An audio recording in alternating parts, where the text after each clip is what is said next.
concept. Remember, we've talked about how there's many things that are discussed. Obviously, he's saying there's a lot of things he could have talked about, but these things have been written for a particular reason. These things have been compiled for a particular purpose, and we've laid that out there in chapter 20, and we'll go through and we'll look again here at the beginning. To me, it's really interesting to come back to the beginning and then go through and say, okay, look at all the things that we've seen and observed as we look at the beginning. So let's begin with a word of prayer.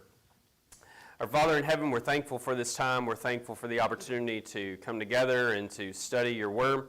We're thankful for all that you bless us with, and we're thankful for this church and for the opportunity to dig in and to reflect on what we have learned and what we've seen in John and how we can use it and how we can summarize and better understand its overall message. We're thankful for all that you do. In your Son's name, amen. All right, so remember I gave you a homework assignment, and we're going to get to the homework assignment here in just a little bit. But we've gone through and we've talked about the book of John. So what was the purpose for writing John? Yeah, so that we will believe. Okay, I see. This lawyer's back there mouthing it. All right, so it's that we believe. Now, we've talked about what that belief meant. Okay, so what did that mean throughout the book? Because a lot of times, I told you when I started and I was teaching through John, I had a concept about it. But as we've gone through John, it's really been something different. So, what does it mean when he's saying that? Okay, so it's believing that he's God. And so remember, we've had two groups of people that are kind of, I guess, some of the, opponents. So you have one group that is either denying the humanity of Christ or they're denying the deity of Christ. And so he's talking about that idea. And then we've also got a Jewish concept that is rejecting him as the Messiah. That's also obviously not accepting him as the Son of God. So he's writing with an intent to cut through all of that to bring about belief. Okay, so we've talked about that, but what else? We've talked about that purpose in John. Remember, it is belief, but what else about that belief? Taking partial or shallow belief and bringing it to a mature belief. Yeah, exactly. And one of the things we highlighted throughout this is, remember, there's 3 different times where he talks about the threat of them being put out of the synagogue. And that was a real threat at that particular time. Where, remember, the first 3 Gospels are more about how was Jesus actually the Messiah? What did it mean that he was the Messiah? Where now he's revealing God. He's revealing his true nature. He's emphasizing not something that wasn't specified in the other Gospels, but he's emphasizing a particular aspect that wasn't as emphasized in some of the other Gospels. Okay? So that's been his purpose. It's so that we would understand not just belief in general, but that we would believe he's the Son of God and have that life that comes in his name. So what I want us to do is to go back here to the prologue and to read the 18 verses here. And the reason that I thought this was interesting, I was looking at it some this morning. To me, it's very fascinating because we mentioned how at the beginning of John, all of the main themes, all of the main ideas are introduced here right in the first 18 verses. And now to come back and look at it, most of the descriptions, most of the verbs are in past tense as things that have already happened, things that he's already said, this has been accomplished, and now I'm going to prove it. And so now we can come back and see these, and I think these will be a good review to help us perhaps kind of rekindle some of the main concepts and main ideas so that we can talk about some of the things that we've learned or maybe some things that we didn't see as we went through that. So who'd like to read that for us? First 18 verses there.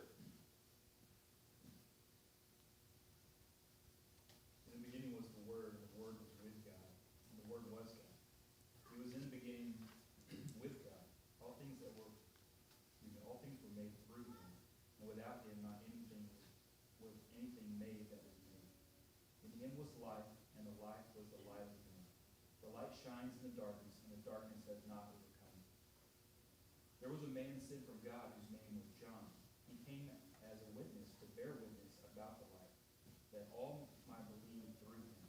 He was not the light, but came to bear witness about him. The true light which gives light to everyone was coming into the world.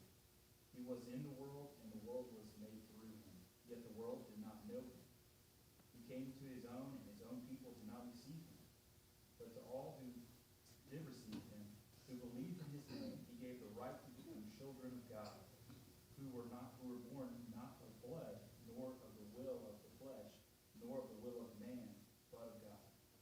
And the Word became flesh and dwelt among us, and we have seen his glory, glory as of the only Son from the Father, full of grace and truth. John bore witness about him and cried out, "This was the one of whom I said, he who comes after me ranks before me, because he was before me. For from his fullness we have all received grace upon grace. For the law was given through Moses. Grace and truth came through Jesus Christ. No one has ever seen God, the only God, who is at the Father's side. He is made known." Okay. All right. What'd you say? Sorry. You're good. Okay, so this is a good, obviously, summary of the entire book, but do a lot of these phrases kind of sound a little different, have a different ring as we've gone through and looked at the gospel?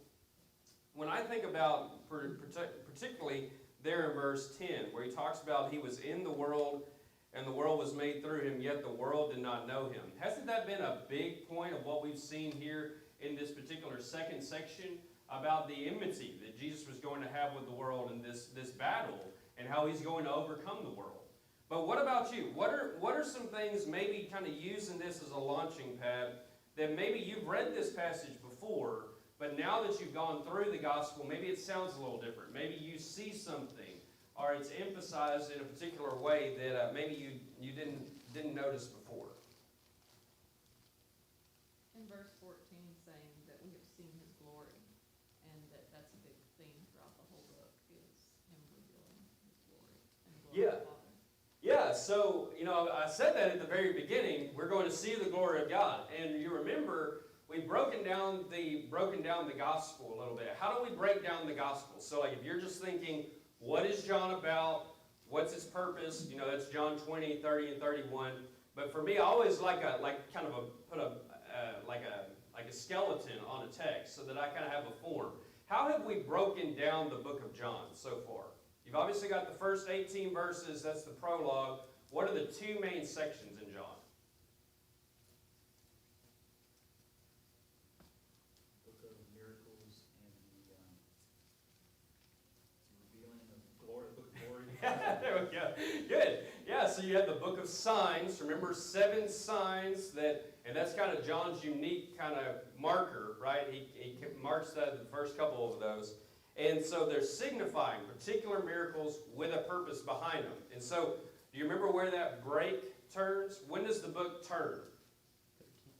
Yeah, 13, okay? So that's when you have the upper room, because you had the end of 12 is this whole picture of Isaiah and about the belief that should have been brought about, but they were hardened. Remember, their eyes were closed, their ears were closed, where they wouldn't see, they wouldn't hear. And so then in 13, we had the book of glory. So you mentioned the idea in 13 through 20 of that concept of his glory. How is glory seen throughout the book? Because we've talked about the Father's glory, but there's been other concepts of glory throughout it. Who else has been glorified, or what glory have you seen throughout it? It's the Son's glory looking like things like washing feet and being sacrificed. Yeah. And yeah, exactly. So it's not just that the Father's been glorified, it's that you had the Son glorified and then how he's been glorified. As we talked about that, particularly with the cross, it was this upside down viewpoint. Where glory for us is, hey, I've got the bodies of my enemies, spread out before me, or something like that. And that's not been it at all. It's been the exact opposite of that. This is now God revealing himself in sacrificial love. What else did you have in mind with the glory? Did you have anything else? Okay. All right, so that gives us a good breakdown. What are some other lines here that jump out to you where now you look through the book and they just sound different? They've got a different ring to them.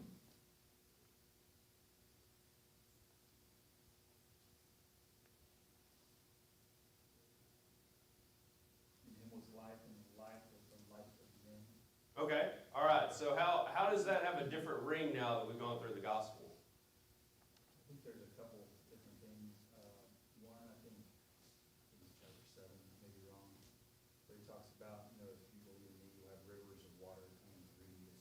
Yeah. life-giving abilities through God to other people because that he's flowing through you just like a river would flow through you. Yeah. And in John 4, thou let your heart not be troubled. He's going to this place to prepare a place for them. He's going to give them life. He's not only giving them life currently, it's kind of an already but not yet, right? Yeah. So I'm giving you life now, and it's coming in a fuller fashion, and I'm going to prepare a place for you. Yeah, if you remember, I've tried to emphasize that as we've gone through. The way that he's talked about eternal life here is it's something that starts right when you believe in the Lord. Eternal life starts right then. But then there's this culmination of that ultimately with the resurrection and all of those ideas. Other comments on that particular theme? Because life has been a really big concept throughout it.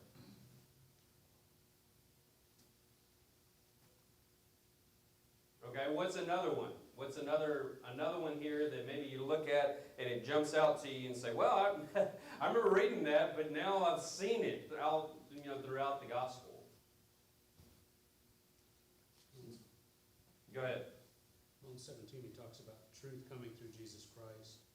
And in John 17, during his prayer, he talks about your word is truth, kind of tying your word and truth together. And then later Pilate asking what is truth. So there's that truth theme that goes throughout it as well. Yeah, well, and if you remember, one of the big concepts with truth too was in Jesus' discussion with the disciples, and he said, "You're my disciples if you remain in my word, and you shall know the truth, and the truth shall make you free." And so that has been a very big concept that he is coming to reveal truth. He is the source of truth. Like the passage you referred to, Wes, was John 14. I am the way, the truth, and the life, right? Both of those concepts kind of weave together as well. Anybody, what about truth? What have you seen about truth throughout this particular book? Truth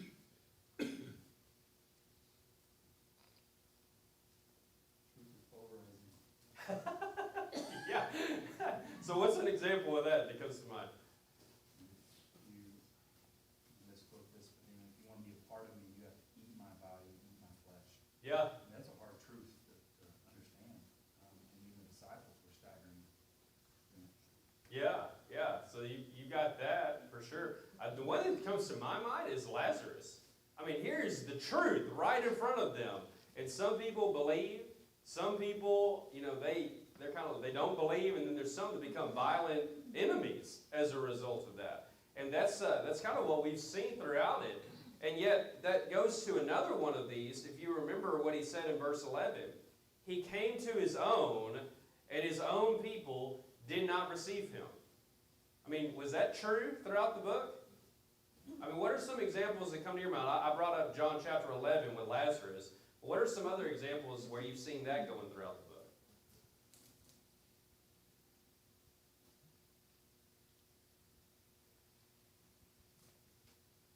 I mean, obviously, the greatest example is the cross, right? Because they're the ones that put him on there.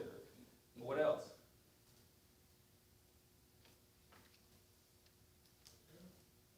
He's gonna get really upset when he said, "You have to eat of my flesh and drink of my blood." Yeah. And they walked away. I mean, they left. Yeah, John 6, where he's feeding the 5,000, and then the discussion the day after. Yeah. Any other ones come to mind?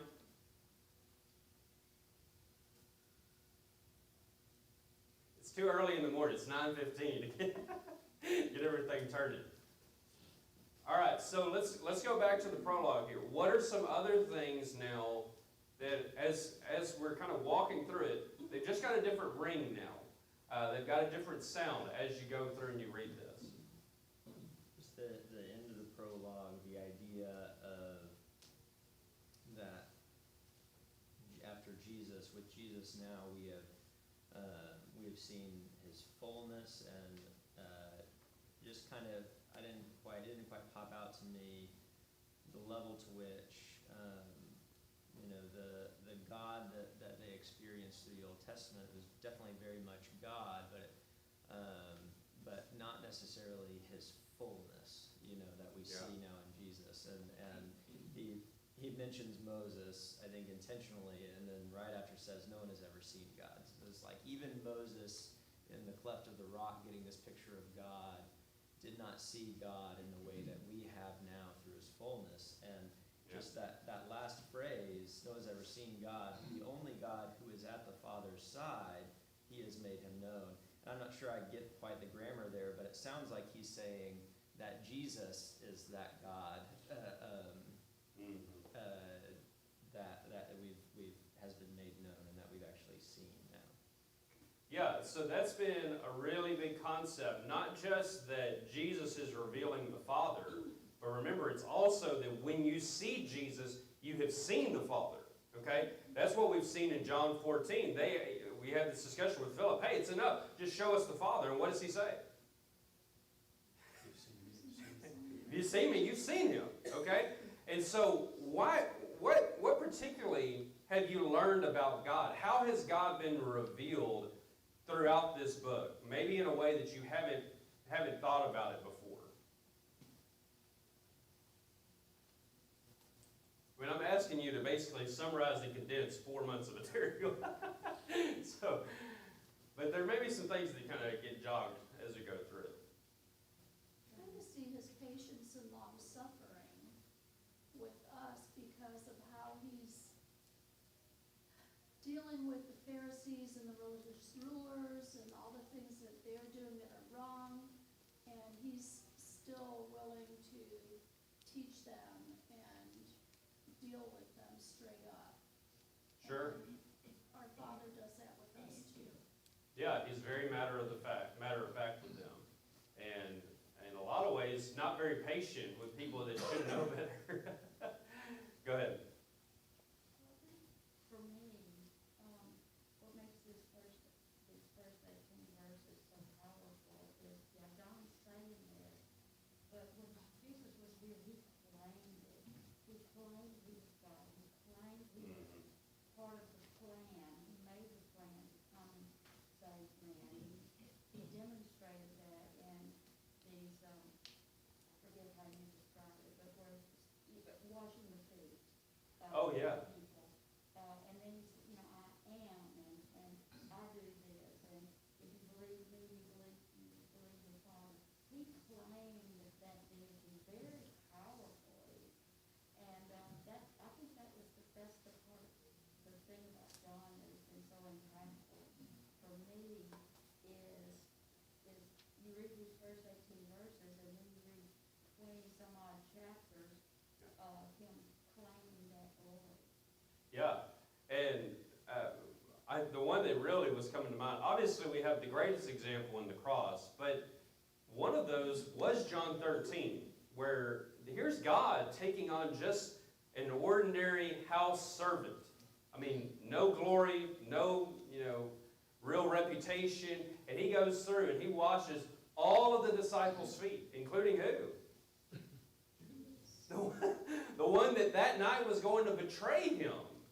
I mean, it's an enormous amount of service that is being given, and we should be reading. Remember, the whole purpose of John is to read it, to have that glory revealed, to see it with that particular perspective. Now, you mentioned an I am, so I want to do this kind of as an exercise. What are the 7 I ams in the book of John? Okay, light, the way, the truth, the vine. I've got them here, so. All right, so we've got the way, the truth, and the life, and then the light. What else? Do what? Okay, the door, and then the vine. What else? The resurrection and the life. I have it right. Oh, okay, you pull out the kids' book. It's like it's got it. All right, so the resurrection, and then there's one more. Did we say the bread of life? That's the only one we hadn't got. All right, so the bread of life, okay? And so remember, we talked about those are identity statements to describe and to give us handles for who God is and to understand his relation. And all of those are very, very powerful. I mean, for us, we eat all kinds of other things, but for them, bread was life. And if you didn't have bread, you're going to be hungry, you're going to be starving, okay? It's the same idea with the light, or the gate of the sheep, or him being the good shepherd. That's the one that we didn't get.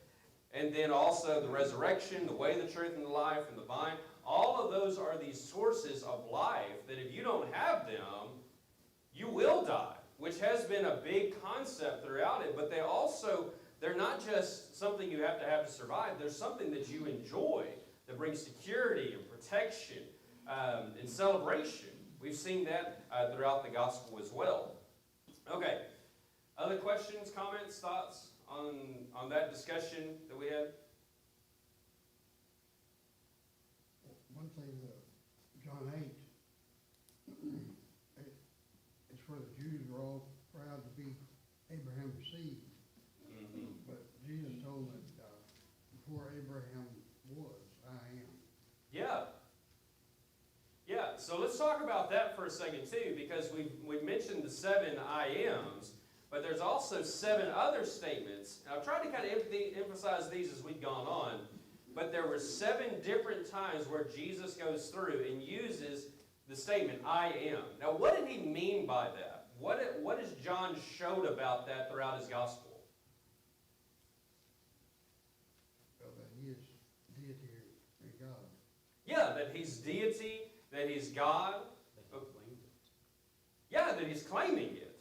Okay, that's obviously tying into his entire purpose that John has laid out here at the beginning, that he was the Word and the Word was with God and the Word was God. He's making an enormous claim about what he had seen. But also, does it have any connection to the Old Testament?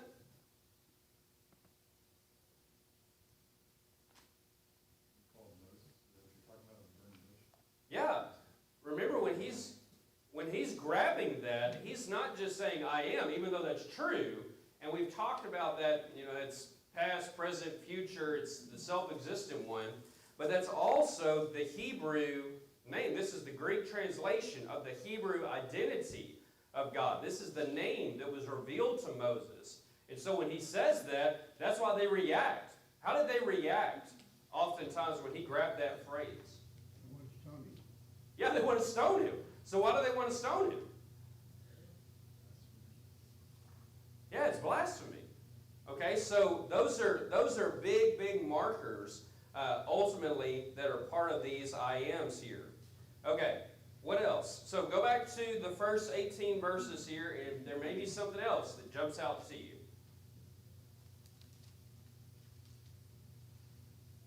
Well, I don't know if it was said, and I missed it, but for me, I am is eternal. I always have been, I Yeah. always will be. I was there when it was planned, I was there when it was created, and I'll always be there. And that's extremely powerful when he said that to Moses, when he said it to Abraham. And these Jews, they didn't want him to be God.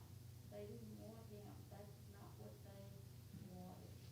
Yeah. And, so for him to claim it and say, I am, that they didn't know whether they wanted to stone him. Well, and really a good example of that is the very first book of the gospel. If you remember, he says, in the beginning was the Word. Okay? Now, you just got to think, if he's writing, obviously with some Jewish intent, they've heard those words before. In the beginning, what? Was God. Yeah, it was. You have both of those. You see what's happened now? Is you have John 1 is now blended with Genesis 1. Because in the beginning, God. Okay, so now both of those has been blended together. And that's why he grabs this phrase to highlight and to substantiate now this new claim. But also, as we've gone through and seen in the book of John, remember this emphasizes this theme of new creation. Is that he's bringing about new life to people that are dead. He brings them to life. Those that are in sin, he brings them out of that into liberation. All of those concepts have been emphasized, some as we've gone through. Do you have a comment? Yes, just the fact that in that particular verse, and then in 17, when he talks about having unity and how important unity is. Yeah. So, because so many people believe many different things are true, unity is all encompassed in him. Yeah, the same relational dynamic. Because remember, one of the things that we've emphasized and maybe we haven't emphasized as much, is the concept of God being three persons in one is especially prevalent in this one. And one of the most easiest places that you can go to when you're talking with someone or you're trying to understand this concept is John 17. Because you have Jesus praying, and who's he praying to? Yeah, he's praying to the Father, and what is he praying about? He's talking about, these are obviously very different beings, and yet they're all pictured as being part of that one God. Okay, other thoughts, things you want to build off of? Other comments on that? Sure, go ahead. Verse 16, and of his fullness we have all received grace for grace. I understand this to be that if you want grace, you better show grace. Sure, yeah. And yeah, we've seen some of that obviously through the gospel. Do you have a particular account in mind? No, not really, but Sure. It's all prevalent. Sure, and to those concepts, what he's described is obviously in the law of Moses. Was there any grace in the law of Moses? Yes. Yeah, there was. There definitely was grace. He's brought a whole process of forgiveness. He brought them out of captivity. He's given them the Exodus, all of those ideas. But now it's like you've had this grace upon grace. It's something that has been even farther that has gone on. But it is conditional, like you've laid out. It's conditional of our acceptance and of understanding who he is. All right, other verses here that jump out to you in verses 1 through 18. Go ahead.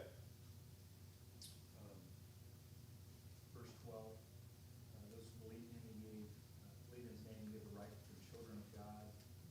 It's not of blood, it's not of flesh, it's not of the will of man, it's not of any Jewish tradition here or anything like that. It's those who believe that he gives the ability to be children is right. And then what we talked about, the other week, and I discussed the idea that when he first comes back, what's the first thing he says to Mary? He says, "Your God or mine, the Lord or mine."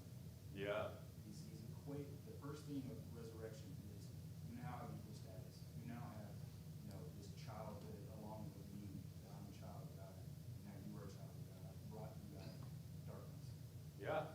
Yeah, because one of the things he's emphasized, he's the only begotten of the Father. Okay, we've seen those concepts, but the way that John is saying and what he's explaining is what has happened to Jesus will happen to us, which is a big concept, obviously, throughout the entire gospel.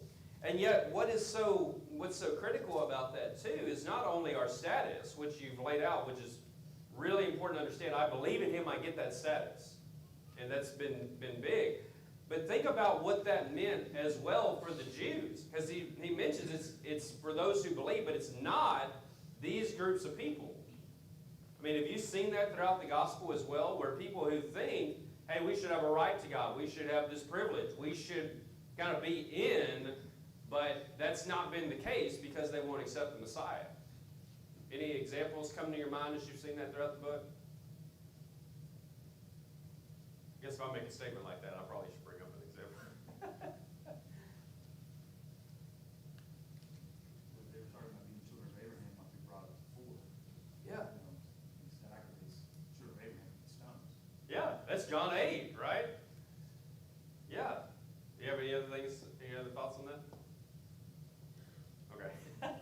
But what was their argument? The argument is, look at who we belong to. We're children of Abraham. And he's saying, hey, you're not listening to my word. You don't believe in me. And that's the key, right? And we've seen that at the end. Here's people that believe him in his resurrection, and so then they're able to be granted to be children of God as a result of that. And you've got other examples of that. Other verses here in this first section? I didn't catch before that in verse 13 he already brings up the concept of being born of God. I just hadn't caught that in the prologue before, and he obviously fleshes that out some with Nicodemus and in other places, but just the whole rebirth aspect of it. Yeah. That's what I think I mentioned this, but I'm telling you, this was back in January, right, when I did this overview, and I just went through all this. But I said all of the major themes in John are right here in the first 18 verses. And so it's good for us to kind of come back, and now it's like, oh, like that jumps off the page, that jumps off the page. It's a little bit, kind of think about it a little different. Yeah, it's a really good point. Okay, what else? Anything you want to say about being born, or maybe there's another line here in the first 18 verses that jumps out? Go ahead. Just the fact that you don't become a child of God by your strength and power. It's only the power of God. Yeah. You're born from above. Yeah. So it's not a privilege that you're born into. It's not a status. It's not something that you achieve or anything like that. Is that kind of what you have in mind? Well, and from a Jewish perspective, they would become children of God by circumcision, by flesh, by their own will, and come into that offspring of Abraham that way. And it's not. That's where Nicodemus was messed up. What do you mean? I've been circumcised. I've done these things. And he says, no. This is born from above. This has got to come from God. Yeah. I think we've missed that. Yeah. Yeah. It's easy to go through and say, I've done all these things, therefore, God, you've got to save me. And it's like, hold on, that's not how it works. Is that this has to be a response to what He has already done. And we've seen some of that. Just anyway, that's just something to think about. Yeah. It's okay, there is grace in John too. So. Yeah, exactly. Which is important in that context for Jews and Gentiles. And, it's very interesting. Remember one of the stories that John talks about, he doesn't really dig into it like maybe Luke or something like that. But you have all these Jews that can't stand Jesus. And then you remember it was some Gentiles that came and they asked, sir, we would see Jesus. They want to come and see Him. They want to understand who He is. And so there's kind of like this just, here's a little seed of something that's going to become a much bigger concept that obviously by the time he's writing would have already been the case. All right, what other things here in the first 18 verses? I'm sure we're not going to dig out every single nook and cranny of this, but any other ones that jump out to you? Either words, phrases, verses? For me, it's not like, we've kind of covered everything that has jumped out to me, but I was noticing in chapter 17, in Jesus' prayer, he pulls in basically every single thing that's in the first 18 verses. In verse 1, he says, glorify your Son, that the Son may glorify you. Verse 3, he says, this is eternal life, that they know you, the only true God. Verse 4, I glorified you on earth. Verse 6, I have manifested your name. Verse 8, they have come to know in truth that I came from you and have believed. Verse 11, in talking about how He and the Father are one. Verse 17 says, your word is truth. Verse 22 says, the glory that you have given me, I have given to them. Verse 23, kind of in the middle of it, so that the world may know. And then verse 26, I made known to them your name. It's almost everything that's in those first verses. He's saying, I've done all of it. Yeah. And you've got this idea, too, that there's a battle going on with the world, and they're trying to overcome, and they can't.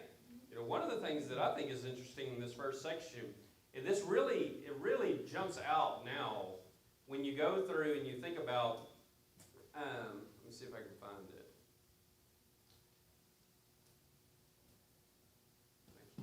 Let's see. Verse 10, where the world did not know Him, but it's verse 5.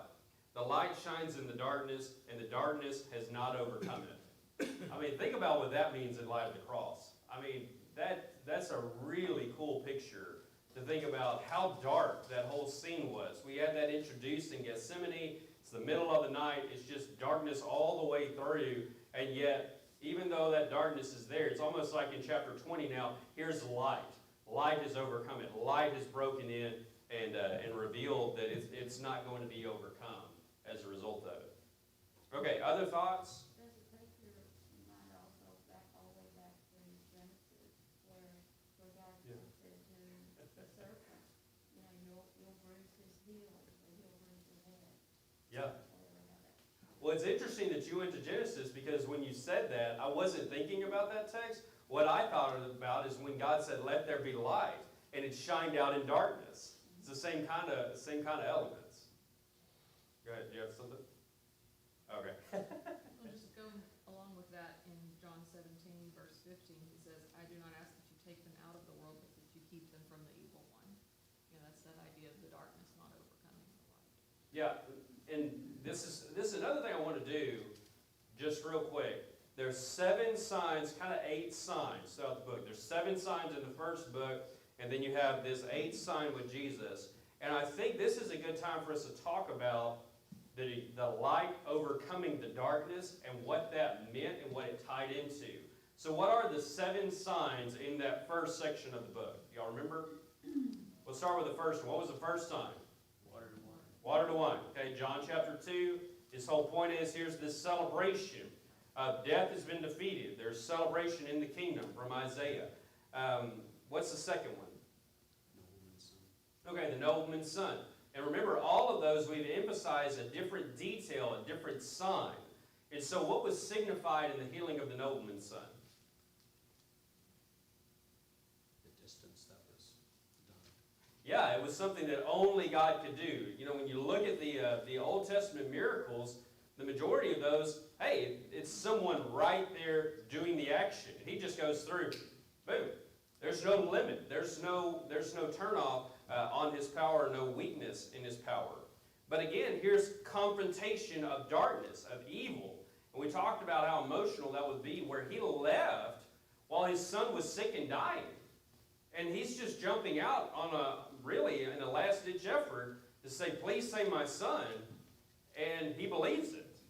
And he comes back, and ultimately his son is saved. Okay, what's the third one?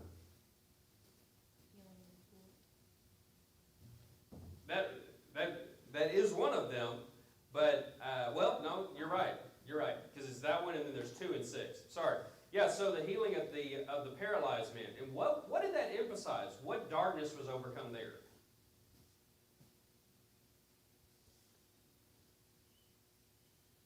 Physical paralysis from birth, you know. Yeah. Well, if you remember, that one actually wasn't from birth. Oh. Yeah, so there's a couple of times you have in the book of Acts, there's 2 that are, so it's easy to get confused.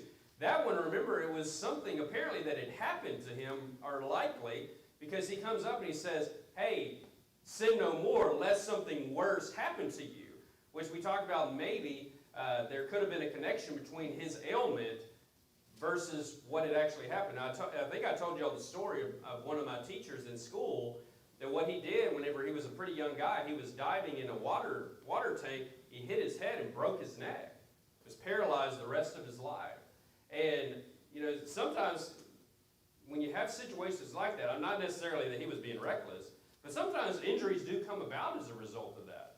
And yet what you have in that case is here is God giving new life to perhaps maybe a mistake that he had made.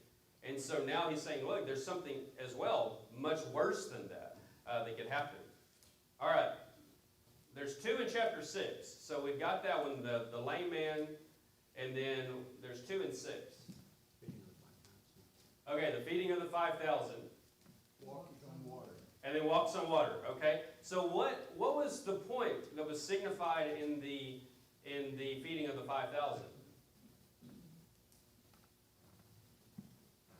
Kind of replaying manna in the wilderness in a way, and trying to drive home the message that they should have believed, that man should not live by bread alone, but by his word. Yeah, if you remember in verse 4, that whole text is kind of like, what is Jesus doing? But verse 4 is really important, where he says that the Passover was at hand. Now, he's not in Jerusalem. They're not sitting down to partake of the Passover. But what he does, he replays a lot of those events from the Exodus and ends actually in the same spot they ended up. They won't believe him. They won't accept that Moses type figure. So, but over there, again, here's this radical provision that God gives. And then we had the walking on the water. Okay, so what was important about the walking in the water, or on the water?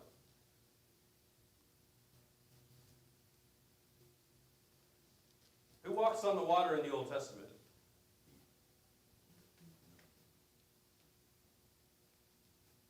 It's not a person. Well, I say it is a person. An accident. yeah, an accident. It's not a common thing that somebody walked on water in the Old Testament, but is said to describe God, is that he walks through the depths. And there's that whole kind of replay of him controlling the elements that has been there. So you had the walking on water. Now there's two more, and the next one is chapter 9. Okay, now this one's super clear on the darkness element, okay? Where darkness is shining the light. Remember, we talked about that particular story where they had the festival with the water and the light on the Feast of Dedication. And remember, they had this whole ceremony with lights. And so then he goes out from that process. He had just said, I'm the light of the world. He goes out and boom, here's a blind man that's been blind since birth. And he brings light into the darkness. If y'all remember that. And this is just another picture of what God does. He brings order out of chaos. He brings healing out of suffering. And you remember the question they asked, why did this man suffer? Why was he born this way? And you remember what Jesus said? It wasn't because of something his parents did. It wasn't because of something he did. He was born this way for the glory of God. It's there with Lazarus. Okay, so it's kind of like the penultimate or the kind of capstone miracle out of those 7. What did we see about that one?